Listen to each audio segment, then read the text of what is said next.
আমাদের নেত্রী আমাদের মাকে আল্লাহ সুস্থতা দান করুন ইয়া রাব্বুল আলামিন। ইয়া রাব্বুল আলামিন আমাদের ভারপ্রাপ্ত চেয়ারম্যান দেশনায়ক জনাব তারেক রহমানকে দেশে এসে সকল ষড়যন্ত্র ছিন্ন করে এই দেশের জনগণের জন্য নেতৃত্ব দেওয়ার সুযোগ করে দিন ইয়া রাব্বুল আলামিন। ইয়া রাব্বুল আলামিন এই বৈষম্য আন্দোলন সংগ্রামে যে সকল ভাই বোনেরা আমাদের নেতৃবৃন্দ শহীদ হয়েছে আল্লাহ সকলকে আমনে নাজাত করে দেন, জান্নাতের ব্যবস্থা করে দেন ইয়া রাব্বুল আলামিন। ইয়া রাব্বুল আলামিন এই শহীদের শাসক এই ইসলাম বিরোধী চক্রকে আপনি এই দেশ থেকে চিরতরে বিতাড়িত করেছেন আল্লাহ।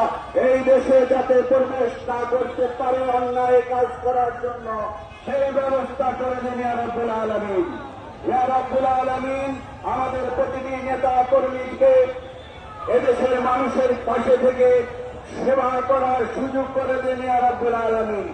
আখিরে দাওয়ানা আলহামদুলিল্লাহি রাব্বিল আলামিন। আল্লাহ আমাদের মাঝে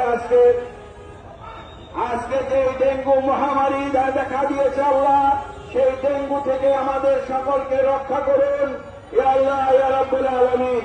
ইয়া রাব্বুল আলামিন আমাদের আজকে সিনিয়র যুগ্ম মহাসচিব সহ যারা এখানে উপস্থিত হয়েছেন সকলকে এই